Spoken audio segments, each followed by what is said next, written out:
So today we are actually going to be reviewing the Wired Freedom e-bike.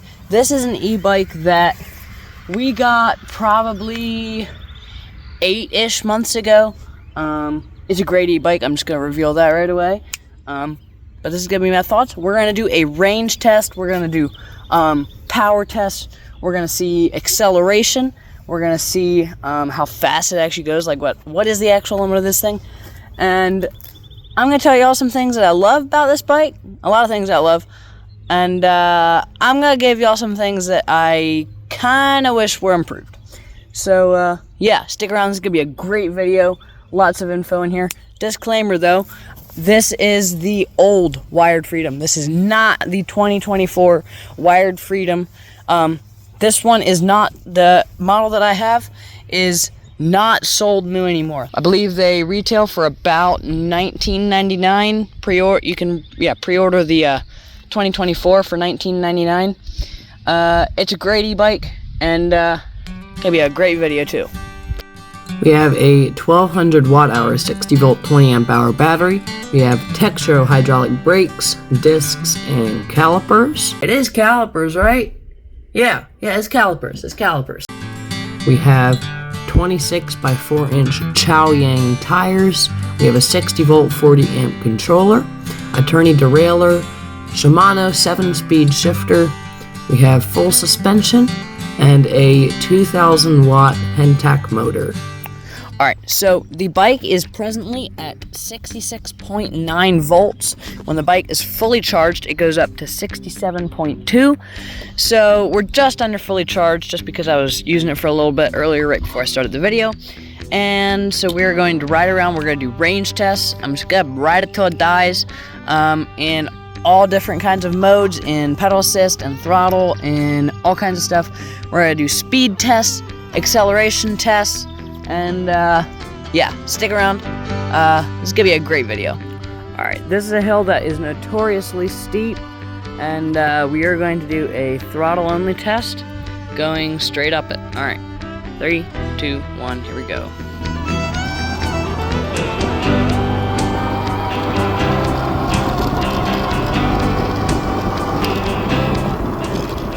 And it just crawled right up that, no problem at all. Alright, we've got a flat stretch here, and we're going to do a 0 to 30 test. So I'm just going to throttle it until we get to 30, and we're going to see how fast it is. Alright, here we go. 3, 2, 1.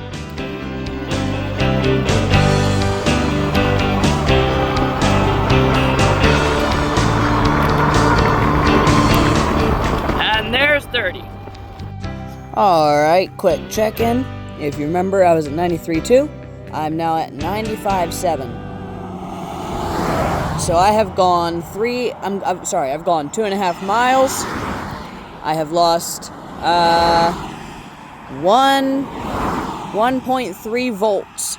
And I've been doing throttle. I was racing the van a little bit earlier. He got a kick out of that. And yeah, at the 2.5 mile mark, we've lost 1.2 volts. And we're still trucking right along. Alright, we made it to the 10 mile mark. Actually, we're past that. No, right at the 10 mile mark.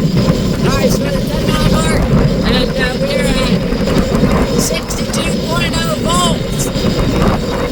And yeah. Alright, so we've got a long flat stretch of road here. Speed limit says 45. I have an inkling that we're going to get pretty close to it. So right now I'm at 11 or 10, something like that. I'm just going to throttle until I can't throttle anymore. Here we go.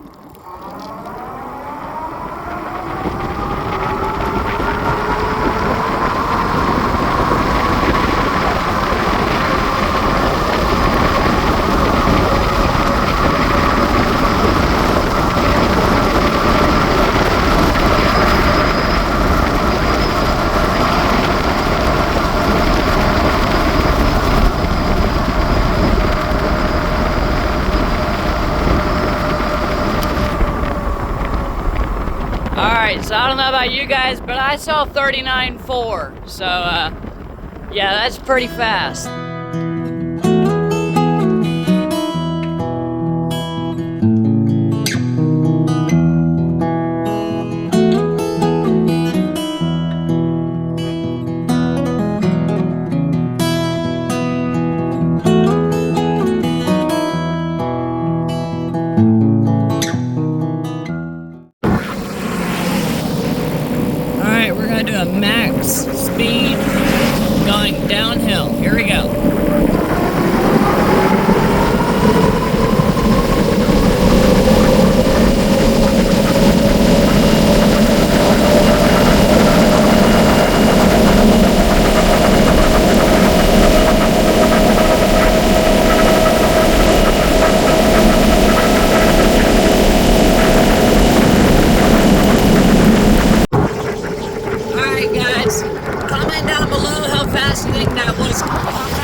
did the last time. So, take a random guess.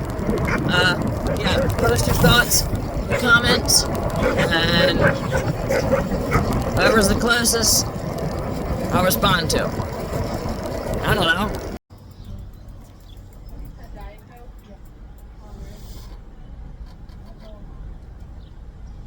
Welcome. Can I get the cheapest thing y'all have?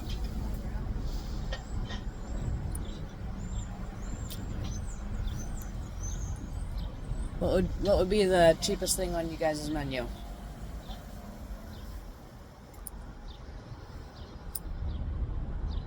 A value fry. Okay, let's go with that. Anything else for you? Nope, that'll be it. 211 at the last window. 1 minute, 37 seconds later. Alright, we got our value fry. This cost us a solid $1.99. And it looks extraordinarily good. Quick check-in while we're out here. We have gone, if I'm any good at math, we have gone 14.2 miles, and we're at 62.5 volts. Rocking right along.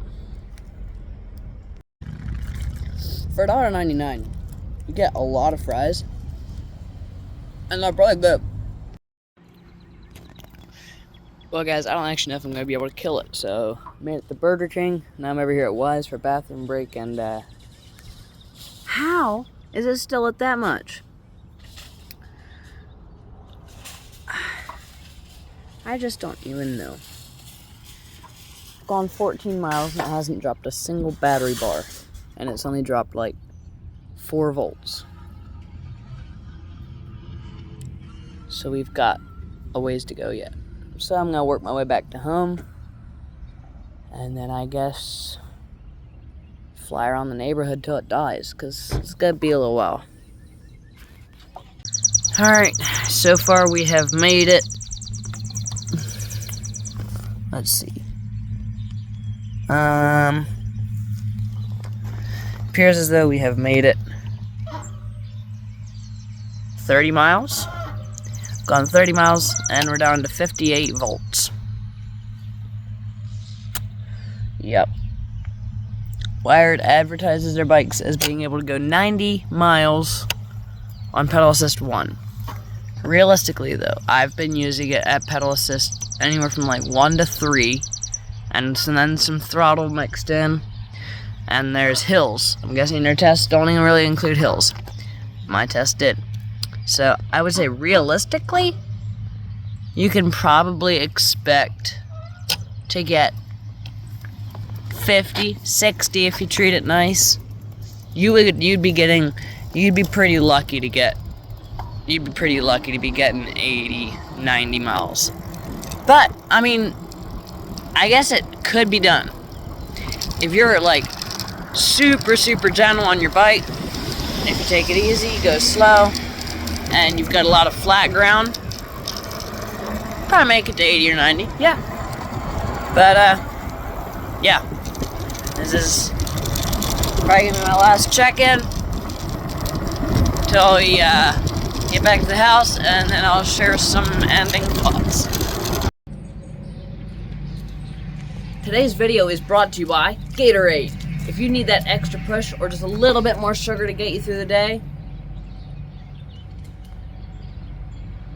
Gatorade will do it. Today's video is not actually sponsored by Gatorade. Gatorade and any of its affiliates are not linked to this video in any way. Alright, so I finished up on the e-bike. I drove about 44.5 miles and finished out at 55.6 volts on the e-bike. So we were trucking it for a little while. I left at about 4:45, got back about 8:15. So plus some Burger King and friend breaks, that's a lot of biking. So I don't have time to do the rest of it tonight because it is dark outside, but I'll catch y'all tomorrow and we'll finish it up. So for my closing thoughts on this e-bike, I'm just gonna say I love it. I'm gonna point out some of the things that I really just don't like about it, which is the plastic fenders. These things bend really easy. They shimmy all over the place. I also don't like the throttle. What the hell just happened to my voice? It does stick sometimes. I don't like that really about it. Again, with the fenders, the back one is held on not very sturdily by these wires, and we were having trouble with it getting stuck in the wheel. It would rub on the wheel whenever you were riding it. It eventually just got worn down and would ride on the wheel, and so we had to zip tie that up. Another thing that I really don't like, suspension. The suspension is kind of terrible. Front suspension is alright. The forks aren't great though. They flex a little bit right at the beginning of it. Back suspension is also pretty terrible. It does not have near enough flex. These handles, the grips, I love the feel of them, but the leather slides around on them. Don't like the headlight, way too direct. Tail light could be bigger, but it's good. Oh, I don't like that the pedal does not have an inside wall, because it slips off frequently, and then I have to re-chain my bike. Apart from that though, this bike is absolutely phenomenal. Like y'all saw, you can reach pretty close to 40. I've gone a max of about 42 on this on a downhill slope. But yeah, everything else about this bike is just great. Seats great, battery life is great, shifters are great, pedals are great, wheels are great. Everything about this bike is amazing, except for just a couple things that I just had to point out. But yeah, this is a great bike, and for the price, you just can't beat it. So, yes, I recommend. This gets a thumbs up from Declan Stoltzfus. Catch you in the next video.